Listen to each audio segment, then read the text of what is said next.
emek sömürüsü, ayrımcılık ve şiddet tarihi olsun. Kadın hak ve mücadelesinin sembol günü olan 8 Mart'tan daha güzel bir dünya ve daha iyi bir hayat umudu taşıyan bizler bir araya geldik. Haklarına ve hayatlarına dair söyleyecek sözü olan Memur Sen çatısı altında örgütlenen Memur Sen üyeleri olarak bu yılın 8 Mart'ı çok daha anlamlı ve değerli bulunmaktadır.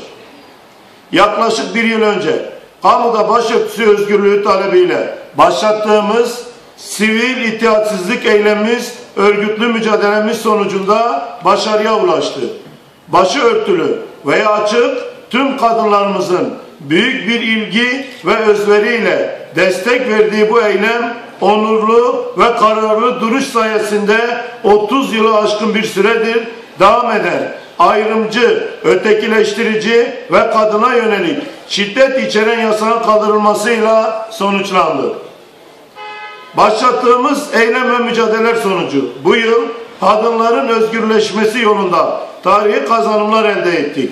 8 Ekim 2013 tarihi tüm kamu çalışanları, kadınlar için 5 Aralık 2013 tarihi ise kadın milletvekilleri için baskıcı ve utanç verici bir yasaktan kurtulmanın miladı oldu. Bu gelişmelere bağlı olarak daha birkaç yıl öncesine kadar hayal bile edemediğimiz alanlar bizlere de açıldı. Türkiye bundan sonra Başörtülü Genel Müdür, Müsteşar, Milletvekili ve bakanlara hazırlanıyor. Biz artık kılık kıyafetlerle değil, üretilen işlerle kadınlarımızı değerlendirmek istiyoruz. Var olan kapasiteyi ve potansiyelleri yasaklarla mücadelede değil, kalkınmış ve müreffeh Türkiye'yi inşa ederek değerleriyle barışık bir neslin yetiştirilmesinde kullanmak istiyoruz.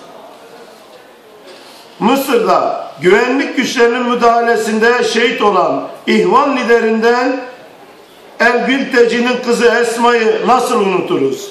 Özgürlük ve direnişin simgesi Esma, onurumuz, yolumuz, Esma yolu, ne mutlu o yola.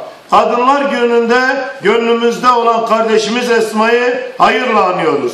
Rabia Meydanı'nda keskin nişancıların hedefi olan şehit Esma, bugün diktatörlere karşı çıkışın, baskı ve zulme baş kaldırışın, mazlumun hakkına sahip çıkıp zalime de meydan okuyuşun sembolüdür.